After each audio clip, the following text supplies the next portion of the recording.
Let's explore the stories of 5 criminals considered some of the most handsome in the U.S. in the 20th and 21st centuries, ranked in increasing order of severity of their crimes. First, we have Sean Kory, arrested for non-serious assault. The severity of his crime was relatively low, involving no life-threatening harm. Sean Kory, a 29-year-old Santa Cruz resident with striking looks and dreadlocks, gained unexpected internet fame after a Halloween incident in 2014. Known for his passionate views and athletic appearance, Kory became the subject of a brief criminal charge that quickly turned viral due to his mugshot. The incident began on the night of October 31st, 2014, during Santa Cruz's annual Halloween festival, when Kory encountered a man dressed as a Fox News reporter. The costume seemed to trigger a strong reaction in Kory, who reportedly yelled, "I hate Fox News!" and struck the man with a tennis racket. The incident took place on Pacific Avenue, a bustling part of Santa Cruz's downtown area, known for its open-minded community and lively holiday celebrations. The city's Halloween event draws thousands each year, filling the streets with revelers in costumes ranging from playful to political satire. While the festival atmosphere is usually lighthearted, Kory's reaction to the costume escalated briefly into a minor altercation. Nearby police officers intervened and promptly arrested Kory on misdemeanor assault charges. The victim, an unnamed man dressed as a Fox News reporter, was unharmed, and he did not press charges beyond the initial police report. Following his arrest, Kory was taken to Santa Cruz County Jail, where his mugshot was quickly released to the public. Although the incident itself was minor, Kory's striking appearance in his mugshot caught the internet's attention. Within days, his photo went viral across social media platforms, where users dubbed him the Hot Felon of Santa Cruz. Hashtags like #Sean Kory and #HotFelon circulated widely, drawing thousands of likes, shares, and comments. The public response mirrored the viral fame of Jeremy Meeks, whose mugshot had similarly captivated the internet months earlier. Many social media users humorously commented on Kory's appearance, and the mugshot became an unexpected internet sensation. However, Kory's internet fame sparked mixed reactions. While some users found the incident amusing, others criticized the trend of glamorizing criminals based solely on looks. Critics argued that celebrating Kory's appearance detracted from the fact that he had committed a criminal act, even if it was a minor one. The incident raised questions about public attitudes toward crime and appearance, as well as the role of social media in shaping perceptions. Kory's mugshot, like others in the hot felon phenomenon, illustrated the media's tendency to sensationalize based on looks, sparking ongoing debates about the ethics of viral fame. Despite the online attention, Kory's legal case remained straightforward. In court, he accepted a plea agreement, receiving probation, a small fine, and community service requirements. He avoided further jail time, as his actions were deemed impulsive and non-threatening to public safety. The incident, while provocative, did not indicate a pattern of violence, and Kory cooperated fully with authorities. Since the incident, Kory has stayed out of the public eye, unlike Jeremy Meeks, who used his viral fame to start a modeling career. Kory's brief notoriety remains a unique example of how social media can turn a minor incident into widespread fascination.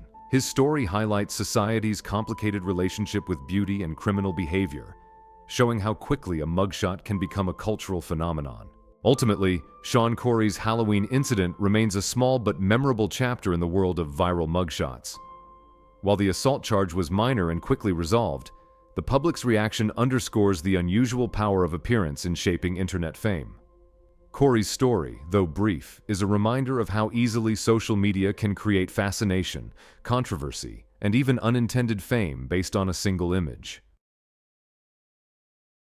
Top 2 is Jeremy Meeks, who was charged with illegal possession of firearms. His offense posed potential public safety risks, but did not involve direct violence, so it is considered moderately severe. Jeremy Meeks grew up in the crime-ridden neighborhoods of Stockton, California, where poverty and violence were common. By his 20s, he had a criminal record that included drug offenses and gang-related incidents, making him a known figure to local law enforcement. In 2014, Meeks was arrested in a major gang sweep organized by the Stockton Police Department's Gang Task Force, targeting high-risk individuals and areas like Weston Ranch. Police found Meeks in possession of an illegal firearm, an offense that carried significant consequences due to his criminal background and suspected gang ties. As part of standard procedure, the Stockton Police Department posted Meek's mugshot on their Facebook page, but it quickly went viral, generating massive attention online. With his piercing blue eyes and chiseled features, Meeks was nicknamed the Hot Felon, attracting both fascination and controversy. People were torn. Some sympathized with his story, seeing him as a man with potential who had made bad choices, while others criticized the media's focus on his appearance and the glorification of a criminal. The viral attention led Meeks' family to start a GoFundMe for his legal defense, emphasizing his struggles and desire to turn his life around. Despite this outpouring of public support, Meeks faced serious consequences. He was convicted of illegal firearm possession and sentenced to 27 months in prison, a straightforward outcome given his record and the city's strict stance on gang violence. But even behind bars, interest in Meeks only grew. Modeling agencies began expressing interest, and the viral image opened doors that would ultimately allow him to escape his past life. After his release, Meeks transitioned into a modeling career, appearing on runways in Milan and New York, symbolizing a rare redemption story. His transformation raised questions about society's bias toward attractive individuals and its influence on empathy for those who have committed crimes. For some, Meeks represented the potential for second chances, while for others, his story underscored society's double standards when it comes to crime and beauty. Jeremy Meeks' journey from gang life to international modeling is a unique story of reinvention and redemption. Yet it doesn't erase his past or the consequences of his actions. Today, he continues his modeling career, an unexpected path that illustrates both the power of personal transformation and the complexities of public perception in cases of crime and justice. Top 3 is Cameron Herron, whose reckless street racing led to vehicular manslaughter, tragically claiming the lives of a mother and her child. This crime is rated as highly severe due to its devastating consequences and loss of life. On that fateful morning, Herron and his high school friend John Barrineau were driving separate vehicles, Herron in a black Ford Mustang and Barrineau in a Nissan Altima. They were speeding down Bayshore Boulevard, an area known for its scenic views and heavy pedestrian traffic, where posted speed limits are low to protect those crossing or jogging along the road. Witnesses reported seeing the cars accelerating rapidly, with both vehicles seemingly engaged in a street race, weaving through traffic at high speeds. Just as Jessica Reisinger Raubenold was crossing the street with her baby in a stroller, Herron's car struck them both, killing Jessica instantly and critically injuring Lilia, who died shortly after in the hospital. The devastating accident quickly made headlines, sparking outrage throughout Tampa and beyond. Bayshore Boulevard was already a known site for traffic-related concerns, and this tragic incident underscored the potential dangers when vehicles disregard speed regulations. The crash brought renewed attention to the dangers of street racing, which had become an increasing concern for Tampa authorities. The public mourned the loss of Jessica and Lilia, with outpourings of sympathy for the family and vocal demands for justice. The legal process was emotionally charged and widely covered by the media. Initially, both Herron and Barrineau faced serious charges. While Barrineau accepted a plea deal, Herron chose to go to trial, prolonging the painful legal process. In 2021, Cameron Herron was sentenced to 24 years in prison, 10 years for each life lost, and an additional 4 years due to the severity of his actions and the risks posed to the public. This sentence was notably harsher than those typical for similar cases, which ignited debate within the community and online. Many saw the sentence as a necessary stance against the growing street racing culture, while others argued it was overly punitive, especially for a young offender with no prior record. As Herron's case gained attention, it reached social media, where users from around the world expressed varying opinions on his sentence. Some rallied in support, arguing that his youth and clean record should have warranted leniency, while others argued that he needed to be held accountable for the irreversible harm his actions had caused. The tragic loss of Jessica and Lilia, innocent lives lost in a moment of reckless thrill-seeking, became the focal point of the case, with their family members emphasizing the pain and grief that could never be undone. Herron's family expressed sorrow for the victims, but also struggled with the severity of his sentence, maintaining that he was remorseful and had learned a painful lesson. Online, however, the case drew polarized reactions. Hashtags calling for his release trended across platforms like TikTok, where some sympathizers attributed his actions to youth and immaturity, while others expressed the belief that his sentence was deserved, stressing the need for accountability, particularly when lives are lost. Ultimately, Herron's case is a sobering example of the high cost of reckless behavior, especially when it comes to activities like street racing that endanger public safety. Tampa responded by implementing stricter measures on Bayshore Boulevard, reducing speed limits and increasing law enforcement presence to prevent similar incidents. Today, Herron remains in prison, and his case serves as a reminder of how a single moment of carelessness can forever alter lives. For Jessica's and Lilia's family, the sentence brought some sense of justice, though it could never bring back their loved ones. Meanwhile, for Herron, the sentence represents a lifelong reminder of the tragic consequences of reckless choices, one that has turned his story into a cautionary tale for thrill seekers everywhere. At top 4, we have Wade Wilson, involved in the intentional and calculated murder of 2 women. His crime reaches a level of extreme severity, with deliberate violence and lasting community impact. In early October 2019, residents of Cape Coral were shaken by the news of 2 suspicious deaths occurring within days of each other. On October 7th, police were called to investigate the murder of Christine Melton, a 35-year-old woman found dead in her apartment. Investigators determined that Melton had been the victim of a brutal attack, with evidence suggesting that her killer was someone who knew her personally. Just 3 days later, on October 10th, Diane Ruiz, a 43-year-old woman, was reported missing. Her body was discovered soon afterward, not far from her home, confirming the community's fears of a serial predator. Police quickly connected the murders, zeroing in on Wade Wilson as their prime suspect. Wilson had a history of run-ins with the law and had recently been released on parole. Surveillance footage, witness accounts, and forensic evidence linked him to the scenes of both crimes. Investigators discovered that Wilson had been romantically involved with both women, which suggested that the murders were personal and premeditated. The double homicide left the small Florida community in shock and fear, prompting law enforcement to intensify their efforts to capture Wilson, who by then had gone into hiding. The police launched a massive manhunt, issuing bulletins and coordinating with nearby jurisdictions to locate Wilson. Their efforts paid off when he was found hiding in an abandoned building on October 14th, just days after the murders. Wilson was immediately taken into custody, where he reportedly showed little remorse for his actions. During his initial interrogation, he provided chilling details about his relationships with both women, claiming that they had wronged him, which he used to justify his actions. The details of the murders painted a grim picture.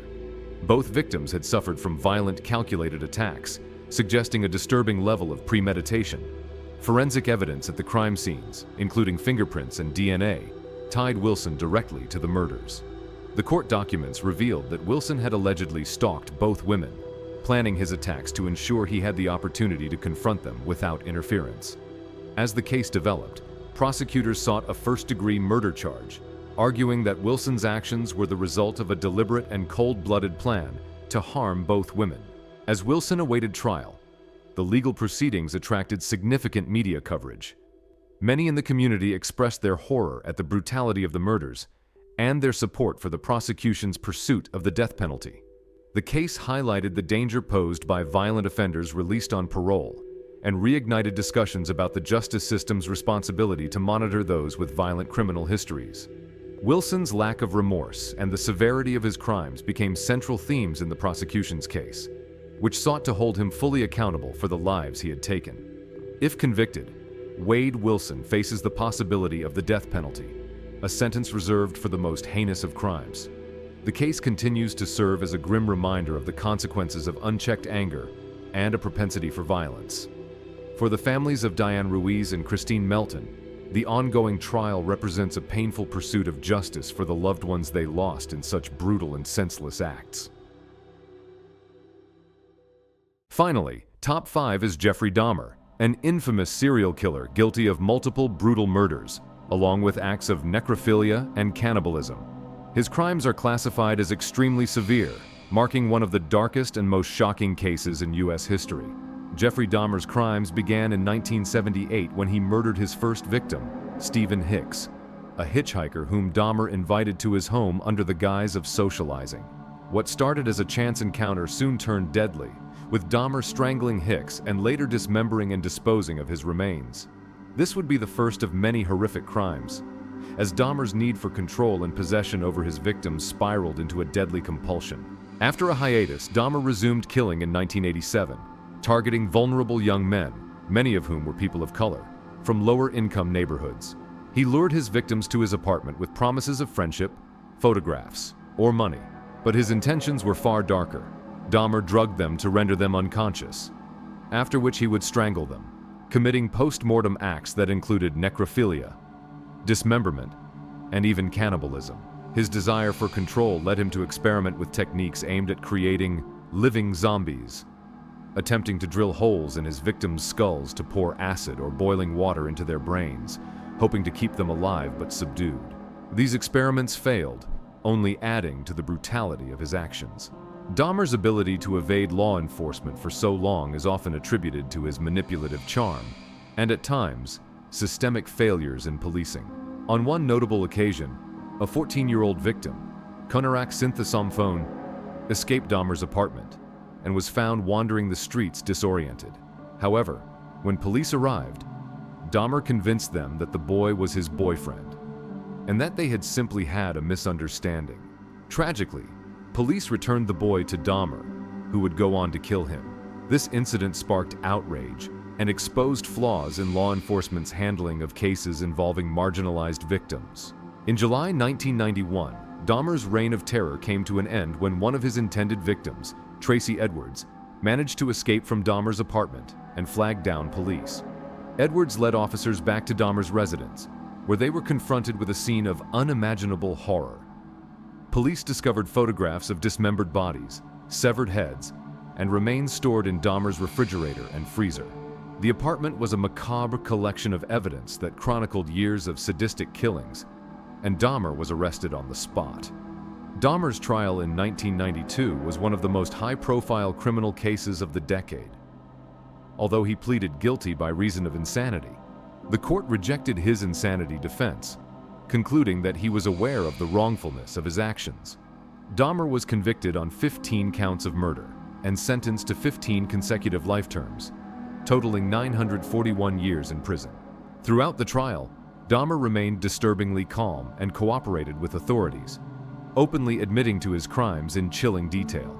He expressed remorse.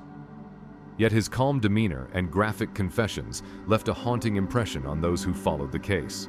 While serving his sentence at the Columbia Correctional Institution in Portage, Wisconsin, Dahmer's notoriety followed him. On November 28, 1994, Dahmer was beaten to death by fellow inmate Christopher Scarver, who reportedly viewed killing Dahmer as a form of justice. Dahmer's death, while marking the end of his life, did little to close the dark chapter of horror he had created, as the trauma left in his wake affected the families of his victims and the public for years to come. The case of Jeffrey Dahmer remains one of the most disturbing in American criminal history. His crimes shocked the nation and sparked a conversation about criminal psychology, societal accountability, and law enforcement's handling of marginalized victims. Dahmer's story, marked by extreme violence and deviance, continues to serve as a study in criminal pathology and a stark reminder of the capacity for human darkness. In reviewing these 5 cases, a concerning pattern emerges. Society's fascination with the physical appearance of certain criminals often leads to a dangerous level of sympathy, even for those guilty of severe crimes. From illegal firearm possession to premeditated murder and serial killings, each of these individuals committed actions that harmed innocent lives and shook communities. Yet social media's response often reflects misplaced compassion rooted in appearance, which can obscure the true impact of their actions. This trend serves as a reminder of the ethical implications of romanticizing or glorifying criminals based solely on superficial traits. Justice should not be swayed by physical appearance, nor should society's empathy be redirected from the victims to the perpetrators. True crime stories, while compelling, must be approached with a clear understanding that real lives and families have been irreparably altered. Ultimately, these cases underscore the need to prioritize justice, accountability, and respect for the victims over any fleeting social media fixation on the perpetrator's appearance.